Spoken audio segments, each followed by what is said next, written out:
بسم اللہ الرحمن الرحیم۔ میرے پیارے مسلمان بہن بھائیوں، السلام علیکم۔ آج میں آپ کو حضرت عیسیٰ علیہ السلام کا ایک واقعہ سناتی ہوں۔ میرے پیارے مسلمان بہن بھائیوں، انطاکیہ ملک شام کا ایک بہترین شہر تھا۔ ان کی فصلیں سنگین دیواروں سے بنی ہوئی تھی اور پورا شہر 5 پہاڑوں سے گرا ہوا تھا، اور شہر کی آبادی کا رقبہ 12 میل تک پھیلا ہوا تھا۔ حضرت عیسیٰ علیہ السلام نے اپنے حواریوں میں سے 2 مبلغوں کو تبلیغ دین کے لیے اس شہر میں بھیجا۔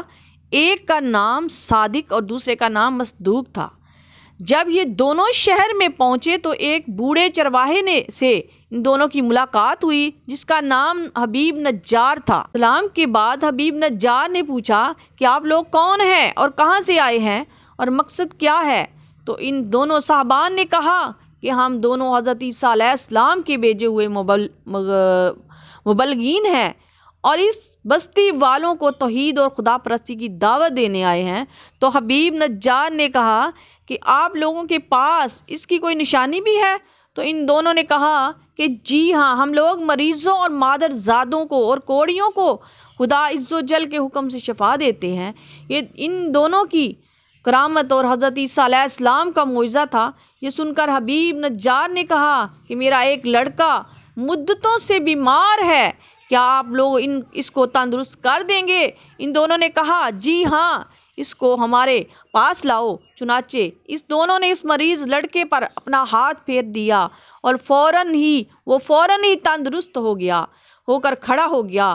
یہ خبر بجلی کی طرح سارے شہر میں پھیل گئی اور بہت سے مریض جمع ہو گئے اور سب شفا یاب بھی ہو گئے۔ تو میرے پیارے مسلمان بہن بھائیوں، اس شہر کا بادشاہ انطاکیہ نامی ایک بت پرست تھا۔ وہ ان دونوں کی زبان سے توحید کی دعوت سن کر مارے غصے کے آپے سے باہر ہو گیا۔ اس نے دونوں مبلغوں کو گرفتار کر کے 100 درے لگا کر جیل خانے میں قید کر دیا۔ اس کے بعد حضرت عیسیٰ علیہ السلام نے اپنے حواریوں کے سردار حضرت شمعون رضی اللہ تعالیٰ عنہ کو انطاکیہ بھیجا۔ آپ کسی طرح بادشاہ کے دربار میں پہنچ گئے اور بادشاہ سے کہا کہ آپ نے ہمارے 2 آدمیوں کو کوڑے لگا کر جیل خانے میں قید کر دیا ہے، کم سے کم آپ ان دونوں کی پوری بات تو سن لیتے۔ بادشاہ نے ان دونوں کو جیل خانے سے بلوا کر گفتگو شروع کی تو ان دونوں نے کہا ہم یہی کہنے کے لیے آئے تھے کہ تم لوگ ان بتوں کی عبادت کو چھوڑ کر خدائے وحدہ کی عبادت کرو، جس نے تم کو اور تمہارے بتوں کو بھی پیدا کیا ہے۔ جب بادشاہ نے ان دونوں سے کوئی نشانی طلب کی تو ان دونوں صاحبوں نے ایک ایسے مادر زاد اندھے کو جس کے اثار میں آنکھیں تھی ہی نہیں ہاتھ پھیر دیا تو اس کی پیشانی میں آنکھوں کے 2 سوراخ ہو گئے۔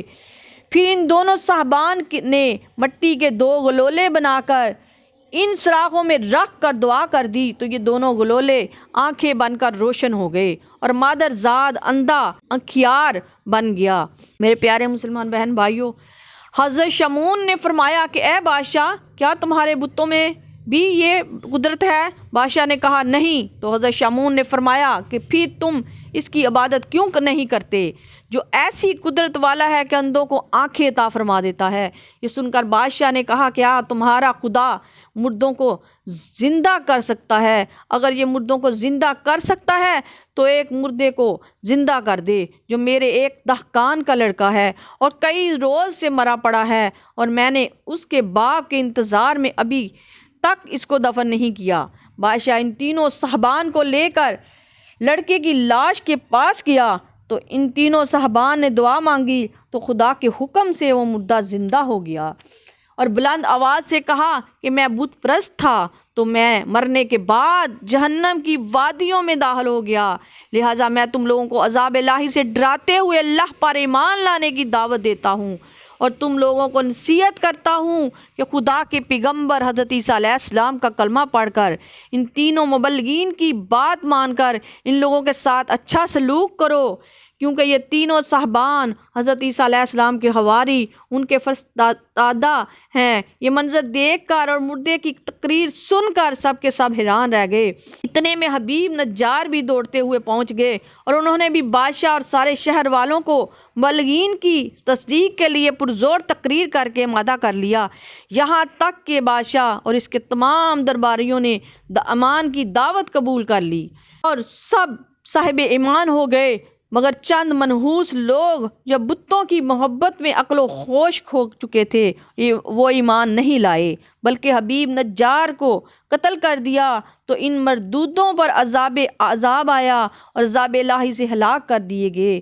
تو میرے پیارے مسلمان بہن بھائیوں، حضرت عیسیٰ علیہ السلام کے تینوں مبلغین یعنی صادق و مصدوق اور شمعون کی سرگزشت اور تبلیغ دین کی راہ میں ان حضرات کی دشواریوں اور قید و بند کے مصائب، ہوش ربا دھمکیوں کو دیکھ کر یہ سبق ملتا ہے کہ تبلیغ دین کرنے والوں کو بڑی بڑی مصیبتوں اور مشکلات کا سامنا کرنا پڑتا ہے۔